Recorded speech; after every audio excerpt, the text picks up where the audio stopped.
Hello there, how's it going? My name is June, and in this video we will look at float. Last time we talked about integers and said an integer is a number without a decimal point. For example, numbers like these 2, 3, 4, they are integers like 2, 3, 100. And in this video we will look at floats. Now float is a number with a decimal point. So in normal life you might see someone calling them fractions fractions, but 2.0 is a float, or 2.5 is a float, and we'll see how to work with floats in this video. So Python calls any number with a decimal point a float. This term is used in most programming languages, and there are a few examples of working with floats. So let's go to our interactive shell and type some of those. So 0.1 plus 0.1 is 0.2. 2 times 0.1 is 0.2, and so on. Let's do one more. 2 times 0.2 is 0.4. Now it can be 100 times 0.5. You could 0.5, that's 50.0. So there's another example, 0.2 plus 0.1. Let's try that one. 0.2 plus 0.1, that gives us 0.3. That's good, but there are a bunch of zeros and it has ended with a 4. Now this is a common problem, you can say, in most programming languages, not just in Python. Sometimes we get very long numbers in the output. In order to fix it, well, we can fix it, but we will learn about it later. But let me give you a spoiler. We have something called round. Now you can type your calculation and then you can give it some precision numbers, and this will give you a correct result. But we will learn about what round is and so on later on. This happens in all languages and is of little concern. Python tries to find a way to represent a result as precisely as possible, which is sometimes difficult given how computers have to represent numbers internally. Just ignore the extra decimal places for now. You will learn ways to deal with the extra places when you need to in later sections. So that's how the book tackles this problem. Anyways, now integers and floats. This is a very fascinating point, integers and float. So let me explain what happens.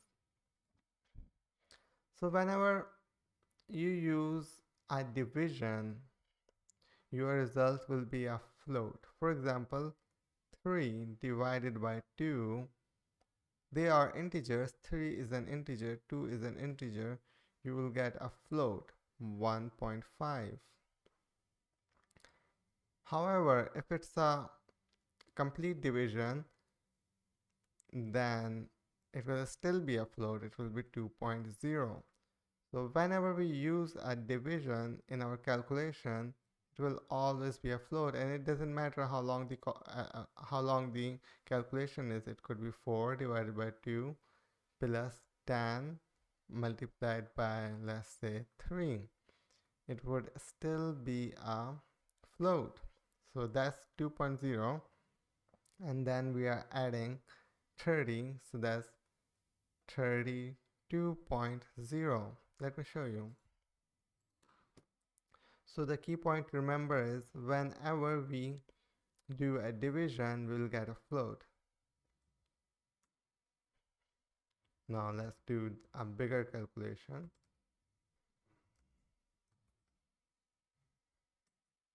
32.0. That's one thing to consider, and the other thing to consider is that if we have a float in our calculation, let's say 2.0,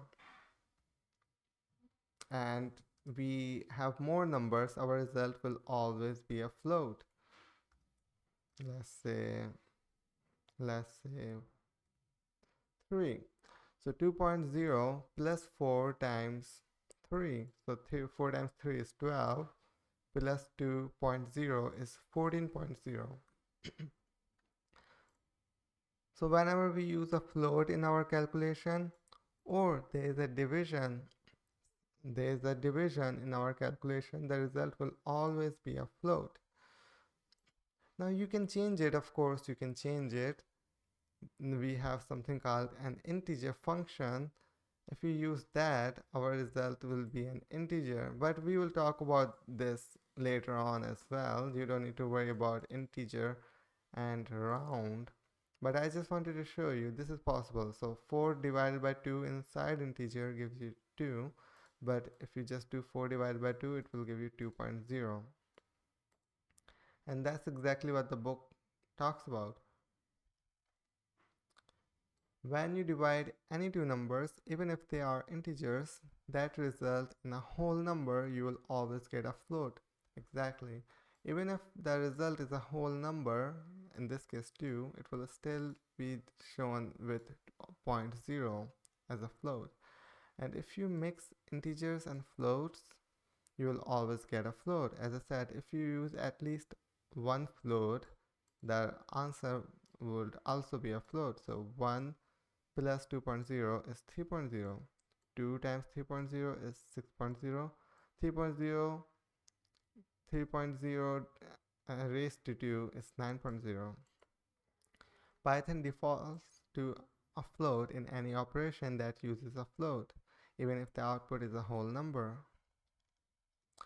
Underscores in numbers. Now this is a very short section. Underscores in numbers. You can actually use underscore. Why do we need an underscore? Yeah, let's first talk about why do we even need an underscore. Well, because we cannot use commas to separate longer numbers. Normally, if you have a million, that's how you're going to type it in your Excel program, for example. In programming, we cannot separate our number with commas. You have two options. You can just write it like this. Now it's hard to read. Or we have underscores. We have underscores. So the purpose of underscore is to just make it easy to read. Easy to read. Now these two, they are the same. Underscore,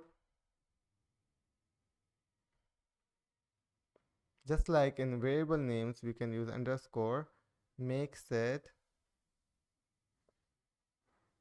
easy to read. Easy to read.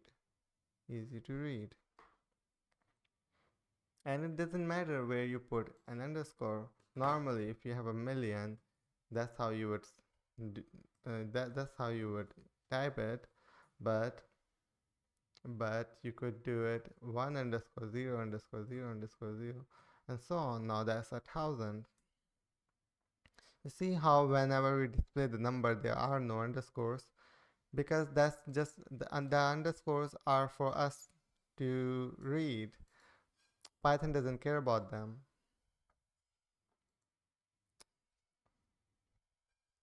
And multiple assignments, let's look at multiple assignment.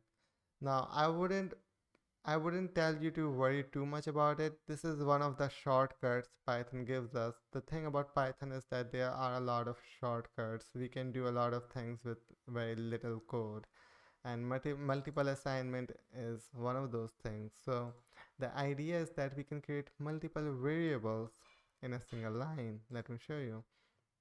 Let me show you. So instead of doing x equal to 1, y equal to 2, and z equal to 3, we can actually write that down in a single line. X comma y comma z equal to 1 comma 2 comma 3. So the first variable will correspond to the first value, and the second variable will correspond to the second value, and then the third one will correspond to the third value. I wouldn't tell you to worry too much about this, but it's a good idea to look at it. It looks very clean, right? So let me show you. Let me show you. So x comma y comma z equal to 1 comma 2 comma 3. Now I can print x, I can print y, I can print z. Now let's do another example. Let's say name 1, name 2, name 3. It can be as many as you want. It can be 2, it can be 3, it can be 4. Let's just do 2. Let's say name 1 is Alice and name 2 is Bob. Now we can print name 1 and we can print name 2. We got Bob. And the last section is constants. Now the idea of constant is a variable that we don't want to change. And in Python we cannot actually create a constant, so we have a convention. The convention we use is creating a variable in all caps. So for example, I can do length equal to 10. Now length would be a variable that I would not want to change. That's the idea of a constant. You can change it if you want to, but if you don't want to change it, then you write it in uppercase letters. That make it easier to read. So if other programmer sees length, they will know that this is something I don't want to change.